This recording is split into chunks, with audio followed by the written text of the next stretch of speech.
Salam tout le monde. D'abord, je vous remercie pour l'encouragement. J'espère que vous êtes en train de passer de bons moments chez vous. Aujourd'hui, on a revenu avec un nouveau sujet à discuter. On va parler de la parodontée infantile. Le parodonte est une structure fonctionnelle et évolutive qui est constituée par les tissus de soutien de la dent, la gencive, l'os alvéolaire et le desmodonte. Cette structure subit des transformations avec l'âge, ce qui crée des différences entre le parodonte de l'enfant et celui de l'adulte. Pour la gencive de l'enfant, elle est plus vascularisée que celle de l'adulte, ce qui rend sa couleur plus rouge. Elle est aussi plus lisse à cause de la quantité de collagène soluble, qui n'est pas encore transformé en faisceau de fibres, alors qu'ils sont bien différenciés chez l'adulte. On peut noter aussi que la hauteur de la gencive attachée est plus importante au maxillaire qu'à la mandibule et augmente avec l'âge, et la profondeur de sulcus est de 1 mm en moyenne. Ainsi, le desmodonte des dents lactiales est plus large que celui des dents permanentes. Et pour l'os alvéolaire, en denture temporaire et pendant le phénomène d'éruption, la lamina dura est très marquée. Les trabéculations sont moins nombreuses mais plus épaisses et les espaces médulaires plus larges. Les crêtes de septa interdentaire chez l'enfant jusqu'à 13 ans sont plates. Chez l'adulte, sont en fer de lance. Juste une remarque. Faut faire attention aux transformations que la gencive subit au cours de l'éruption des dents permanentes et les différencier des gingivopathées.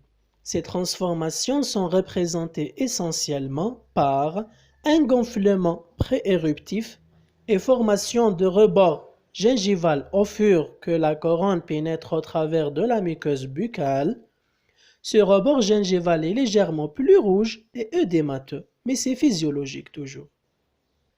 Maintenant, on passe aux parodontopathies infantiles, commençant par les gingivopathies.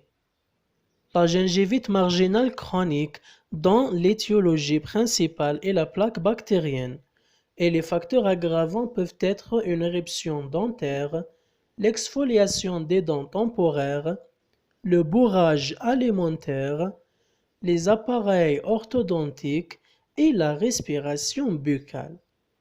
Cliniquement, elle se manifeste par une rougeur et un saignement au sondage. La gingivite éruptive. Elle est caractérisée par la présence des fausses poches qui disparaissent spontanément avec l'éruption des dents et bien sûr avec une hygiène buccale efficace. L'hyperplasie gingivale médicamenteuse. Elle survient chez les patients sulfénétoine, sclérosporine et les inhibiteurs des canaux calciques. Elle va disparaître après l'arrêt de traitement. Gingivostomatite de la primo-infection herpétique. Elle est causée par le virus herpès de type 1. Elle dure 1 à 2 semaines et se manifeste par une vésicule sur la gencive, la langue, les lèvres et la muqueuse buccale. Et ça peut même arriver à une déshydratation nécessitant parfois une hospitalisation de l'enfant en urgence à cause des difficultés à s'alimenter.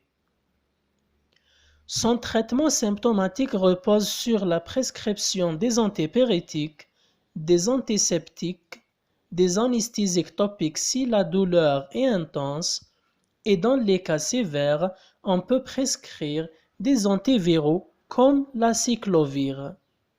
La gingivite ulcéro-nécrotique, où l'enfant souffre des douleurs intenses à cause des nécroses et ulcération carétiforme de la muqueuse marginale, caractérisée par une mauvaise halitose.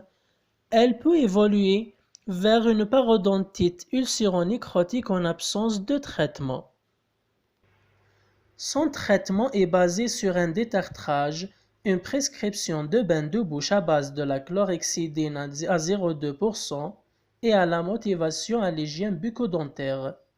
L'antibiothérapie n'est recommandée que si la gingivite était la conséquence d'une maladie systémique. La moniliase, appelée aussi muguet, c'est une mycose buccale provoquée par le Candida albicans. C'est des lésions blanches détachables. L'histoplasmose, c'est une mycose granulomateuse causée par le champignon Histoplasma capsulatum. La fibromatose gingivale héréditaire, elle retarde l'éruption des dents, transmise de façon autosomale dominante. Son traitement nécessite une gingivectomie et des lambeaux de repositionnement. Et en ce qui concerne les parodontites chez l'enfant, on a la parodontite prépubertaire localisée ou généralisée et la parodontite juvénile qui est caractérisée par une destruction bilatérale et symétrique des incisives et des cis. Elle s'installe très lentement et son diagnostic se pose beaucoup plus tard. Pour conclure, on peut dire que la clé de réussite de votre traitement de toute parodontopathie, que ce soit chez l'enfant ou l'adulte, est la motivation à l'hygiène bucco-dentaire. Enfin, j'espère que je suis arrivé à simplifier ce sujet qui est un peu compliqué et comme d'habitude, si vous avez des questions ou des suggestions, mettez-le en commentaire. Merci pour votre attention. Restez chez vous et au revoir.